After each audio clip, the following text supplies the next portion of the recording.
It was different. Well, I don't know. I have never, well, I have. When I was a kid, I saw, at my grandmother's house up in Oakland, an old apartment she had. Oh, we got a caller. So I'm going to add this person in. Yep. Okay. Who do we have out there? Caller, who do we have? Hi, it's Nicole. How are you? Well, hi, Nicole. James, you're still here, right? Anyway. Yeah, I'm here. Okay. What's up, James? Oh, is this Nicole Beach? Yes. Hey, how you doing, Nicole? I'm good. Good. You're talking about cults and everything, and how you had it down, how me and my husband, my son, and Bobby, and my mom also experienced. I mean, not seeing that that's done. But we were in Haunted Red House, Tennessee last Halloween, and we're doing an investigation up there, and we had experienced the other side of it, as far as whatever attachment, whatever evil spirits were out there. The people pulled up as we got to the church, and as we were leaving, and I get in the car, it felt like something hit the top of my head. And it felt like a sledgehammer. And I didn't believe, I believe in spirits and everything else, but I didn't believe the amount of force that these people carried. And I wouldn't say these people were a cult or anything until that very moment of impact on my head, that they were carrying something not of this world. Right. I remember when that happened, Nicole. I do remember that. I remember seeing your pictures and stuff, too. Yeah, and my live video, when it, distorted, it looked like my head was split open at the church before those people even showed up. Then I had my husband tell me on the way up to the church, what happens if a cult comes up? And I said, don't say that. I thought he was just joking around. But it was his gut intuition that something was bad going to happen. And I said, don't say that. Just think positive. We should have just turned right around right then. Yeah. But we also found evidence of grave sites down there the year before. They were defaced, statues that were broke, the pentagram on the tree, the dog treats on this girl's burial site. They changed to 1999 to 1966 or 666 upside down cross, and it's absolutely frightening to see that. And then the following year, everything's cleaned up. Then we get to the church, and we thought it was the cops. We've seen these yellow lights, we thought cop cars, SUVs, something. There was 4 big old SUVs that pulled up. We knew those weren't cops. We got to the church, and my husband's cousin said, look, there's a camera on the church. And this is after my husband already said that, and we were all getting these weird feelings. So we should have just left. But I did the live. The live wouldn't work right. I was distorted, like I said, no eyes. My head was split open. So as soon as we seen these cars, we got in the car, and that's when I felt like this force hit me on my head. Now, and that's why I told. Now, do you guys pack any protection when you go out and do any of this stuff?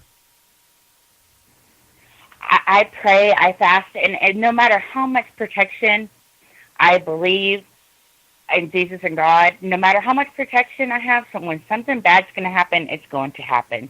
Well, that's why I urge people Nicole, to be very, very careful. Now, I'm talking about, too, when you go out places like that, do you carry any weapons with you just in case you run across any crazies or occults or when you start going out to, some of these places out in the rural areas, you don't know what you can run into. What do you think, James? Well, I mean, yeah, well, I believe that too. Yeah, I mean, you never know. And then you get the wild animal factor. But yeah, listen, I'm telling firsthand, I've run across these type people, and Lord knows, you get caught. They catch you in the middle of them doing something they don't want to get caught at, like maybe sacrificing a person or something. Shit, it's not good. Right, and that's why I say, well, that's the end of that kind of thing. You tell people where you're going, and that's what we do. We tell people where we're going. Okay. We made sure that the cops know and everything else, But the thing is, anything's possible. Okay, now, guys, I just added another caller in. Who do we have, caller? Okay. Hey, Karen. Hi, Karen. How you doing? What's up, Karen? Good. Hi, Nicole. How are you, honey? Good. How are you? I'm good.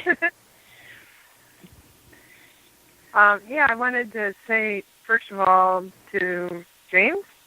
Yes. The guy? Yes, James. That movie's called Race with the Devil or Race the Devil. Is that the one with Henry or Peter Fonda? Yep, and Loretta Swit. Yeah, I remember. I happened to watch that about 6 months ago. And I was like, deja vu. Oh my God, I'm going. I love that movie. I'm like, so you know what I'm talking about? They caught them catching them, so they harassed them, tried to kill them for 2 days. I was thinking, thank God they didn't catch me watching them. They tormented them. Yeah, I was like, man, my life could have been a bad movie scene right there. Whew. Yeah, or you could have been a barbecue. Yeah. Yeah, right. Yeah. I agree. I concur. I don't want to put myself back in there in that situation. I really don't.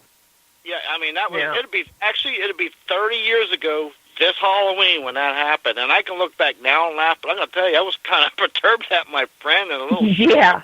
I was like, this ain't cool. This ain't cool, man. No. No. Well, you learn real fast to be careful. Yeah, I changed my ways of, I didn't just jump out in the middle of the woods at midnight in the middle of nowhere. Well, guys. Oh, yeah. Guys, the worst place I've read is down the bayous. With occasion. Occasion.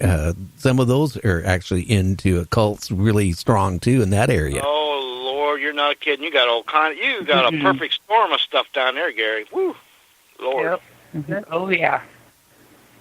That's like the vortex. Oh, I agree. I couldn't imagine all the mojo going on down there between the hoodoo and the voodoo and the rougarous and the Honey Island swamp monsters and the goaches and all kind of stuff mixed up down there. And the missing people. Yeah. Right. And you'll never find them. That swamp is so big and undiscovered, a lot like the Northwest in the woods. I mean, it's a swamp. It's like you never find these people. Well, this whole world's like that. It's too vast. It's too huge. And people just don't really understand how big it is when you're just this one little person or a few people in a scenario. Yeah, let me tell you something. You get out in the middle of nowhere and you're 20 miles out in the middle of nowhere and you've got maybe, who knows what's out there. You could have some strange cult people that use them blood rituals. You could have some crazy Bigfoots, wild bears, rabbit, lions, who knows? You got to protect yourself. I'm more afraid of the people. or better. Oh, yeah. You reevaluate what the heck you're doing and why you're doing it real quick. Well, when oh, go ahead. I have it like a fear of both sides. Just saying, but the people definitely more. So. Yeah, because I understand animals more. They're more instinctual, and people are just unpredictable. No, they can be. But if they're out you don't know what's going through their minds. If they're out doing something that is not normal to society, right? Like cults and stuff, and you happen to stumble across one, the odds are leaving alive is very, very slim. Exactly. Yeah. Oh yeah. Let me learn the hard way though. Yeah, let me tell you. I puckered up real quick and crawled out of there real quietly. Let me tell you, I was sweating bullets just to get out of there because I can handle myself, but when you got 13 people and a crazy goat and a big knife coming at you, what's the odds? I mean, come on. And some days it's like the fly joke. Some days you're the guy behind the log, and some days you're the goat. Yeah. Hey, that poor goat. Right. I didn't stick around for barbecue. I got out of there. Hey, now, James, a question. Did they have a sacrifice area set up there when they were, had the fire going and dancing around the fire? I don't really remember seeing that. I just remember there was a pretty good little bonfire, and they were kind of chanting, walking around, and they had actually the goat he wasn't tied to a tree. It was like they had a pole in the ground, and they had had him tied to that. And I know, you know what? I think there was a little table there, but I don't think they was going to use it for sacrifice because he had something on it. So maybe they was. I don't know. I just because it was about 50, 60 yards away. It was dark. There was a fire I could see, but I got to tell you, when I was taking that in, I didn't really stick around to get any more info. I was tried to back out quickly. Right. I didn't ask questions. I just left. Yeah. Yeah, right. I mean, I didn't want to be discovered. And here's the kicker. I didn't even know about the land where it was until I seen that movie 3 years ago. And then I seen that other movie that Karen just spoke of about 6 months ago, and I was like, oh, my God, that's like a scene out of what I was doing. Yeah. I mean, if they just seen me like they seen them, they would have been come after me like they did them people. Yeah, they would have. Damn. Yeah. Because that whole time frame, there was actual people murdering runaways and prostitutes, and they were taking them out and doing that ritual stuff and killing them.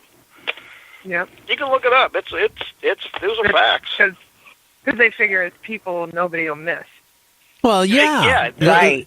Guys. And the only reason they caught the ones there is because the one girl, I think she got away, or she knew somebody, and she turned evidence on them, and they started investigating, and they messed up somewhere and got them. But, yeah, they've gotten away with it for a while. Well, that's why I tell people not hitchhike, number one, especially even if you're a female. But I don't even think it makes a difference if you're female or male. They're looking for somebody hitchhiking. They're looking for prostitutes. I think they probably would, I hate to say it now, maybe it's just my own feeling. I think they would probably look more for people hitchhiking because I don't know. I think they like when those 4 big old cars showed up. I didn't really, by myself. I really would have been no, I was tripping anyway. But everybody just looked at each other like we dove in the car, like we weren't taking no chances because there's 4 big old SUVs full of people showing up. Well, and what else? Like today, nowadays you got the internet, so just like Long Island, you got the Long Island serial killer. He's got a whole burying field out there. They haven't got him. He's using Craigslist and whatever he can to pick up these escorts or women or prostitutes or whatever, and they disappear. And it's hard to trace them. And the time they find anything, if they ever find them, they're so far behind. This guy's he's honing his craft by the time they get any evidence. Yeah. Right, and that's what I was scared of. We're going to all vanish, and nobody's going to know where. They knew where I was, but I mean, it's 8 to 10 miles in that area, and it's a old coal miner town, and there ain't nobody out there other than this church that I don't know if that's what they use it for. Honestly, now I'm like, I'm not so sure, but. That's why I warn people. I'm like, be careful where you go, especially out there in the middle of nowhere. Mm-hmm. And I told somebody, and I still don't. Right. You tell people, pack a weapon of any sort with you. Well, another thing. On top of it. Not just a cell phone. Get a satellite phone. Or, what's these things you can actually buy? You can, push a button, and it tells everybody your location for search and rescue. I'm trying to think what you call it. It's not a beacon, but it's emergency locator. They're only a couple. Yeah, they're only a couple $100. But you know what? If you're going out, out anywhere where there's not a lot of people, you should have one because if you run across anything, your cell phone isn't going to do any good. And, you know, Yeah. this thing, you can be anywhere in the world. You push the button.